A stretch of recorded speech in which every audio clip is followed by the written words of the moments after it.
اللہم صلی علی سیدنا مولانا محمد و بارک وسلم۔ آج جامعہ انوار العلوم پونچھ کے اندر جماعت اہل سنت ضلع پونچھ کے نمائندہ علماء کرام کا ایک اجلاس منعقد ہوا، جس کا مقصد یہ تھا کہ ایک تو جماعت اہل سنت کے تحت جو مذہبی ملی مسلکی امور انجام دینے تھے اس کا طریقہ کار بنانا تھا، خاص کر کے جو مکاتب کے اندر بچے پڑھ رہے ہیں ان بچوں کی تعلیم ایک نصاب کے تحت ہو اور ان کا باضابطہ امتحانات وغیرہ کا سلسلہ جاری کیا جائے۔ دوسری بات یہ کہ مساجد کے اندر جو ہے تبلیغی سلسلہ جو جاری کیا جائے، اور تیسری بات اس میں یہ تھی زیر بحث رہی کہ جو موجودہ وقت کے اندر غیر شرعی پیر کے نام پر یا باجی کے نام پر یا ایسے لوگ سامنے آئے ہیں جو شریعت مطالعہ کی مخالفت میں زندگی بسر کر رہے ہیں اور لوگوں کو گمراہ کر رہے ہیں، ان تمام پیروں سے جو غیر شرعی امور انجام دے رہے ہیں ان سے عوام کو کیسے بچایا جا سکے اور شرعی احکامات کا نفوذ کیسے ہو، اس طرح سے یہ جو ہے مکمل طور پر یہاں پر علماء کرام، ائمہ کرام، حفاظ کرام، مفتیان کرام یہاں پر ضلع پونچھ کے تمام فیصلے کی تشریف لائے۔ اس طرح سے جو ہے خطیب اہل سنت علامہ مفتی حسین مصباحی صاحب آپ کے سامنے ہیں، تفصیلات صاحب کا حوالہ۔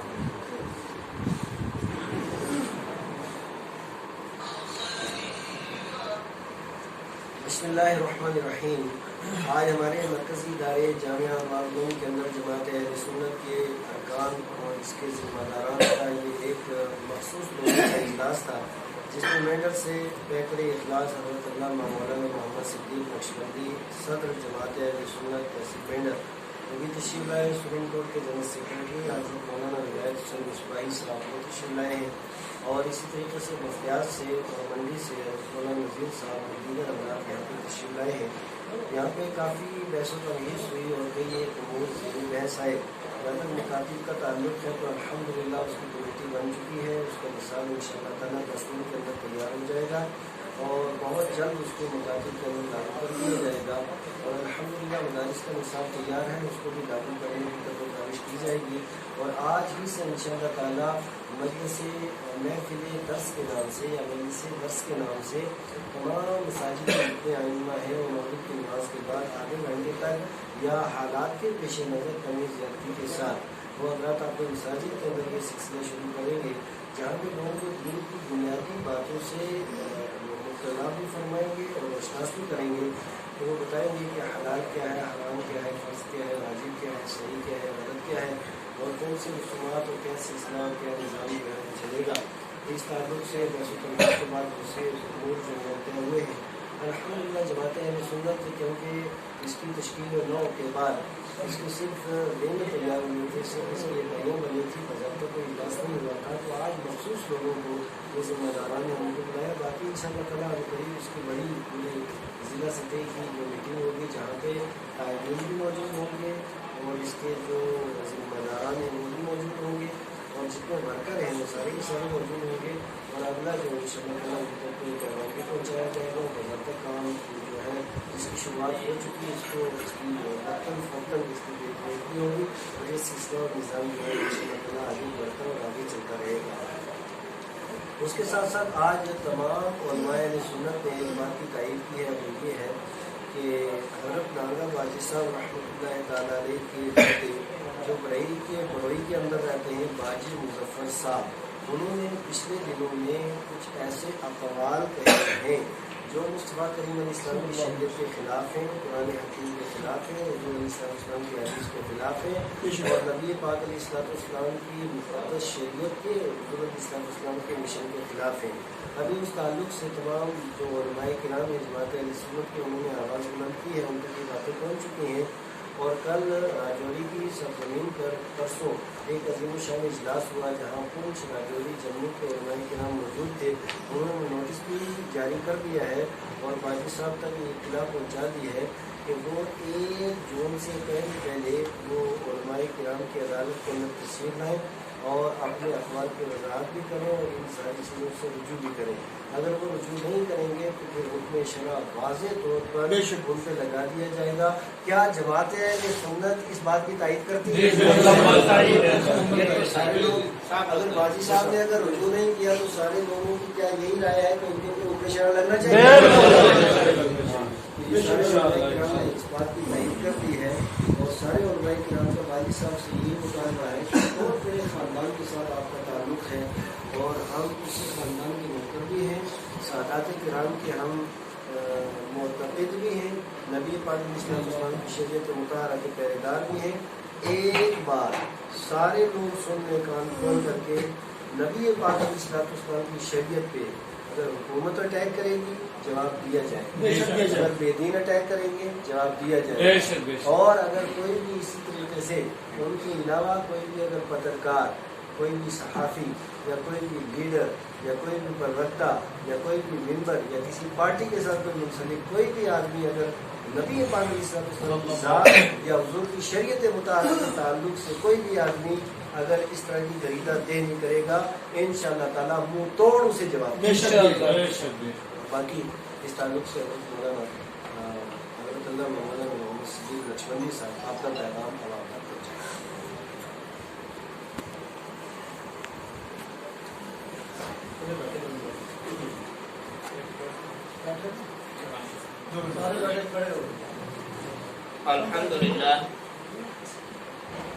الحمدللہ رب العالمین والصلاة والسلام علی من کان نبیا وآدم بین الماء والطین وعلی آلہ واصحابہ الطیبین الطاہرین اما بعد۔ حضرات گرامی، آج یہ جامعہ انوار العلوم پونچھ میں جو میٹنگ ہوئی، اس میں دینی تعلیم کے فروغ کے تعلق سے کافی امور زیر بحث آئے، جیسا کہ ہمارے قائد اور خطیب صاحب نے بالوضاحت وہ آپ کے سامنے رکھے ہیں۔ اس کے بعد اس میں جو بھی آگے پیش رفت کرنی ہے اور امور کو سارا انجام دینا ہے وہ بھی آپ کے سامنے رکھ دیے گئے۔ اور رہی بات باجی صاحب کے تعلق سے، تو باجی صاحب ایک بڑے اونچے خاندان سے تعلق رکھنے والے ہیں۔ ان کے دادا حضرت نانگا باجی صاحب، جن کا نام سید رسول شاہ صاحب تھا، وہ سائیں فخر دین صاحب رحمۃ اللہ علیہ جیسی شخصیات کے پیر و مرشد۔ تو انہوں نے اس سے پہلے بھی کچھ خلاف شرع باتیں کہی تھیں، جس پر علماء کرام نے ان کی گرفت کی اور اس پر ان کو پھر اپنی باتوں سے رجوع کرنا پڑا۔ اس کے بعد اب پھر انہوں نے یہ جسارت کی ہے۔ تو یہ بات سب سے پہلے تو میں سید خاندان سے منسلک ہونے کے ناطے سے ان سے یہ کہوں گا کہ آپ کو اپنے خاندان کی لاج رکھنی چاہیے۔ آپ کا جو مقام ہے اس مقام کے اعتبار سے آپ کو دوسرے لوگوں کو دین کی طرف راغب کرنا چاہیے، سادات کا احترام اور دین کی اہمیت آپ لوگوں کو بتانی چاہیے۔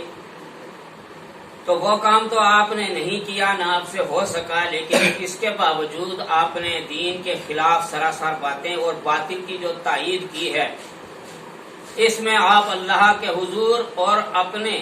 نانا جان کے حضور جواب دہ ہوں۔ اور اس جواب دہی کے لیے سب سے پہلا راستہ جو ہے، جیسا کہ خطیب صاحب نے بتایا ہے، کہ پہلی بات یہ ہے کہ ابھی آپ باقاعدہ حیات ہیں، توبہ کا دروازہ بند نہیں ہوا ہے۔ آپ اس موقع کو غنیمت جانتے ہوئے، انسان خطا کا پتلا ہے، الانسان مرکب من الخطا والنسیان، کہ انسان خطا اور نسیان سے مرکب ہے۔ تو باتقاضائے بشریت آپ سے یہ شریعت پاک کی جو گستاخی ہوئی ہے، اس کے لیے آپ علماء کرام کی محفل میں آئیں اور اپنی غلطیوں پر نادم و شرمندہ بھی ہوں، اور تائب ہو کر اس علماء کرام کی جماعت کو اور عوام اہل سنت والجماعت کو اپنی توبہ کا گواہ بنا لیں۔ یہ موقع آپ کے لیے بہت بڑا غنیمت ہے۔ اس کے باوجود اگر آپ کو یہ توفیق نہیں ملتی تو دوسری بات میں عوام سے یہ کہوں گا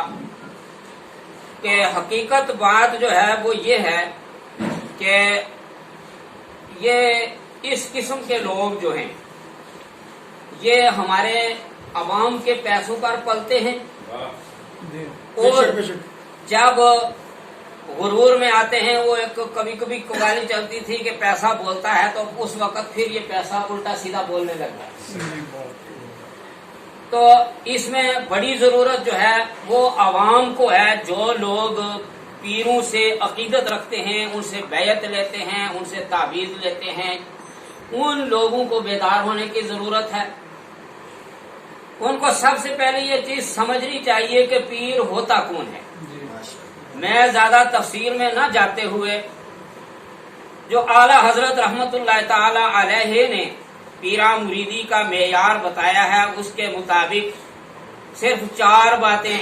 آپ کے گوش گزار کرانا چاہوں گا، کیونکہ یہ ویڈیو جو بنی ہے یہ عوام تک بھی جائے گی. تو اس میں پہلی شرط یہ ہے کہ جس کو آپ پیر مانتے ہیں وہ سنی صحیح العقیدہ ہو. اگر اس کا عقیدہ صحیح نہیں ہے اور اس کو کسی نے پیر بنا لیا تو اس کا پیرا مریدی کا فائدہ کیا، بلکہ ایمان بھی ہاتھ سے جائے گا. دوسرے نمبر پر وہ اتنا عالم بھی ہو کہ دوسرے کسی عالم کی مدد کے بغیر ضرورت کے مطابق شریعت پاک کا مسئلہ خود قرآن و حدیث سے کتابوں سے حل کر سکے. تیسری بات جو ہے وہ یہ ہے کہ جو لوگ اس کے ساتھ عقیدت رکھیں گے، جو اس کے مرید بنیں گے، اگر وہ کہیں بیعت کرتا ہے تو اس کے ہاتھ پر وہ بیعت کریں گے تو وہ لوگ عام لوگ ہوں گے. اس کا ظاہری زندگی کا وہ عکس لیں گے. تو اس کے تعلق سے یہ ہے کہ وہ ظاہری طور پر شریعت پاک کی کوئی بھی خلاف ورزی نہ کرتا ہو، فاسق مولن نہ ہو.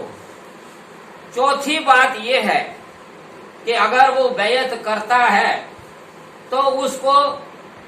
اپنے مرشد گرامی سے بیعت کی اجازت بھی حاصل ہو، خلافت ملی ہوئی ہو. بہت سے ہمارے ہاں پیرا مریدی کے سلسلے ایسے چلے آ رہے ہیں کہ جو باپ اگر کسی کا صاحب خلافت تھا تو آگے اولاد جو ہے ان کو دین سے کوئی وابستگی نہیں، کچھ نہیں، صرف پیسہ بٹورنے کے لیے وہ صرف ایک پیر کی اولاد یا ایک بزرگ کی اولاد ہونے کے اعتبار سے صرف پیر بن بیٹھے. تو یہ یاد رکھیے گا کہ شریعت پاک کا اور دین کا فیض جو ہے وہ نبی پاک صلی اللہ تعالی علیہ وآلہ وسلم کی ذات پاک سے ملتا ہے. اور یہ ایک سلسلہ ایسا ہوتا ہے جیسے کہ نہر جہاں تک سلامت ہے وہاں تک پانی جائے گا، اگر بیچ میں سے نہر کٹ گئی تو اس سے اگلا حصہ فیض سے محروم رہے گا. اسی طریقے سے جس شخص کو خود بیعت کرنے کی اجازت نہیں ملی، خلافت نہیں ملی، تو وہ آگے بیعت کر رہا ہے تو اس کو جب اپنا ہی فیض نہیں مل رہا تو وہ آگے دوسروں کو کیا فیض دے گا. پھر ایک بات عام سی یہ ہے کہ وہ بیعت آدمی کس لیے ہوتا ہے، کسی کو پیر کس لیے بناتا ہے، کسی کو مرشد کس لیے سمجھتا ہے کہ وہ دینی رہنمائی کے لیے. تو جو آدمی دینی رہنمائی کر نہیں سکتا، کرتا ہی نہیں ہے، تو اس کو پیر بنانا یہ بھی ایک بالکل لغو اور بیکار بات ہے. تو اس میں اپنی بات کو اسی پر ختم کرتا ہوں. اور جہاں تک میری یہ آواز جائے اپنے عوام اہل سنت سے، تو ان سے یہ گزارش ہے کہ آپ ایسے اشخاص کو پیر ہرگز نہ مانیں جو دین کی خلاف ورزی کریں، جو اولیاء کرام اور بزرگان دین کی گستاخی کریں، جو ایسے بھی ایک تاثر چلتا ہے عوام میں کہ دین شریعت اور طریقت الگ ہے. جو اس طریقے کا درس دینے والے لوگ ہیں وہ ایک گمراہی کی طرف عوام کو لے جا رہے ہیں، بلکہ شریعت کے تابع طریقت ہے. جب تک شریعت کامل طور پر حاصل نہ کی جائے گی تو طریقت میں آپ کچھ بھی حاصل نہیں کر سکتے. تو اللہ تبارک و تعالیٰ سے دعا ہے کہ اللہ رب العزت مجھے آپ سب کو اور سب سامعین کو عمل خیر کی توفیق عطا فرمائے.